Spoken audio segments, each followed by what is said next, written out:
Hello friends, welcome to my YouTube channel. मेरा नाम है राजेश कुमार मौर्य और आज की इस वीडियो में हम बात कर रहे हैं आरआरबी जूनियर असिस्टेंट के कट ऑफ को लेकर। देखिए, उसके रिगार्डिंग जो उसके एग्जाम के एनालिसिस हैं वो यूट्यूब पे काफी अपलोड हो चुके हैं, मैंने वो देखे भी। और सेफ अटेम्प्ट्स की बात की जा रही है कि इस शिफ्ट में अगर आपका नंबर आया तो मतलब है तो आपके इतने सेफ अटेम्प्ट होने चाहिए। दूसरी में आता तो उसमें दो चार क्वेश्चन ऊपर नीचे करके बता देते हैं। देखिए, मैं बता दूं, आरआरबी क्लरिकल जो ये प्रीलिम्स है इसका जो लेवल होता है वो बहुत इजी होता है। वो डिपेंड करेगा कि इस बार इतना इजी आया हो या नहीं आया हो, लेकिन जिस तरह से जो लोग तैयारी करके रखते हैं जो बैंकिंग सेक्टर में ही होते हैं, मतलब अदरवाइज का तो मान लो ये सब प्रीलिम्स ही नहीं निकलता, प्रीलिम्स निकाल दिया तो मेंस में नहीं बैठ पाते, मतलब मेंस नहीं कर पाते, तो उनकी तो बात क्यों करनी। आप जो बैंक से होते हैं उन्हीं की बात करते हैं। तो ये देखो कि काफी बार जब 2000 लॉकडाउन के बाद 2021-22 तक जो कट ऑफ है वो 80 में से 78 77 भी गई है जनरल की, जैसे राजस्थान, हरियाणा और ये यूपी वाले एरिया। बाकी SC ST की भी कट ऑफ वहां पर 68 73 71 72 70 के आसपास रही। तो ऐसे में आप ये देख लो कि यहाँ पर जो टाइम मैनेजमेंट बहुत इंपॉर्टेंट होता है। तो अगर आपको बता दूं, अगर आपके 70 के आसपास अगर अटेम्प्ट्स हो रहे हैं, 70 के आसपास, ठीक है, तो ये बहुत अच्छे अटेम्प्ट्स हैं। बाद में डिपेंड करेगा कि आपका स्टेट कौन सा है जिससे आपने अप्लाई किया है, आपकी कैटेगरी कौन सी है, बाद में वहां की कट ऑफ देखी जाएगी। बाकी देखो, यहाँ पर जो कट ऑफ है वो 70 से 75 के आसपास अगर आपके अटेम्प्ट्स हैं, गुड अटेम्प्ट्स हैं। 70 से थोड़े नीचे हैं तो रिस्क हो सकता है कि 2-4 क्वेश्चन ज्यादा गलत हो जाएं या फिर 2-4 क्वेश्चन गलत हो, उनका माइनस मार्किंग हो तो आपके पास कुछ बचे ही ना नॉर्मलाइजेशन में, है ना। तो अब देखो, एक फैक्ट की बात बताता हूं। जिन लोगों के जो अटेम्प्ट्स हैं वो 80 या 75 या फिर इनके बीच हैं, उनके देखो माइनस भी ज्यादा होंगे, क्योंकि उन्होंने जो एक क्वेश्चन को जो टाइम देना था सोचने के लिए, है ना, वो मतलब उन्होंने क्या किया, जल्दी से जल्दी कैलकुलेट किया और उनसे वो थोड़ी गड़बड़ी हुई और वो क्वेश्चन गलत हो गया, है ना। हो सकता है सही हो जाए, लेकिन आप ये देख लो कि 80 जो क्वेश्चन करके आएंगे उनके 3-4 क्वेश्चन से ज्यादा गलत होने आम बात है। 3-4 तो आम बात होते हैं। फिर माइनस में काट पीट के उनके 74-75 के आसपास बचते हैं, है ना। और कुछ लोगों के ज्यादा भी हो जाएंगे तो नॉर्मलाइजेशन में उनको नुकसान भी होता है ना।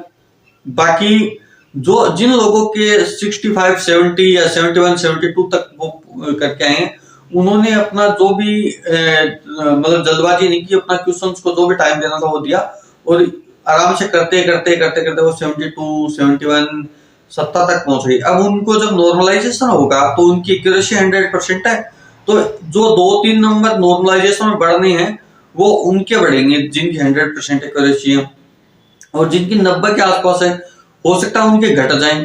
तो 1-2 नंबर उनका घटे और इनके 2-3 नंबर बढ़े तो वो वहीं पर बात आ जाती है। तो कट ऑफ की बात तो आप मतलब ये मान लो कि आपको 70 के आसपास अगर आपके हैं तो आप सेफ हो, कैटेगरी वाइज भी मान लो, और 70 से प्लस है तो जनरल कैटेगरी से भी मान लो। बाकी जो जिस हिसाब से देखिए इसमें थोड़ा सा मेंस के लिए आपको टाइम ठीक ठाक मिलेगा, तो आप रिजल्ट के भरोसे मत बैठिएगा कि आपका रिजल्ट कब आएगा। पीओ का तो देखिए दिसंबर एंड में जो है मेंस होना है, उसके बाद इसका भी मेंस की बारी आ जाएगी। तो आप ये कीजिए कि आपको मेंस की प्रिपरेशन स्टार्ट कर देनी चाहिए। देखिए, मेरे इसी चैनल पे मैं जो है पजल्स और सिटिंग अरेंजमेंट जो टफ लेवल के क्वेश्चंस होते हैं वो करवाने वाला हूँ प्रैक्टिस सेशन में, और उनके दोनों साइड के कॉन्सेप्ट भी बताऊंगा। मतलब एक एग्जामिनर किस पर्पज से उस क्वेश्चन को 2 मिनट या 2.5 मिनट का मान के या फिर 1.5 मिनट का मान के देता है और आप उसमें 3-3 मिनट या 4 मिनट क्यों लगाते हो। देखिए, 40-50 सेकंड का ही फर्क होता है अप्रोच में। एक क्वेश्चन को बनाने में आपको मतलब वो बन जाता है तो उससे 5 क्वेश्चन सोल्व होते हैं, और उसमें 40 सेकंड यानी हर क्वेश्चन में 10-10 सेकंड बचे, वो आपको एंड में जाते ही 3 से 4 या 5 क्वेश्चन एक्स्ट्रा करवा देते हैं। वो जो बचे हुए मिनट्स होते हैं और उसी से आप कट ऑफ क्लियर कर जाते हो और उन बच्चों से आगे निकल जाते हो जो कट ऑफ के चक्कर में यानी 0.25 से रह गए या 0.33 से रह गए या 0.66 से रह गए या 0.5 से रह गए या 1 नंबर से रह गए, है ना। तो वो आप ये देख लो कि वहां पर इतना मतलब कि जो भी होता है वो इसी कारण होता है कि आपको राइट अप्रोच दोनों साइड से सोचिए। मतलब जब क्वेश्चंस पढ़ रहे हो तो अगली लाइन एक लाइन एक्स्ट्रा चल लो और उसमें मतलब जो अप्रोच लग रही है वो दोनों साइड से लगा के देखो। जैसे इलेक्ट्रिसिटी का अरेंजमेंट है तो दाएं से बाएं से, मतलब ए बी के दाएं मान लो तीसरे स्थान पे है, तो जो बी के दाएं ए है ना, तो ए के बाएं बी हो जाएगा।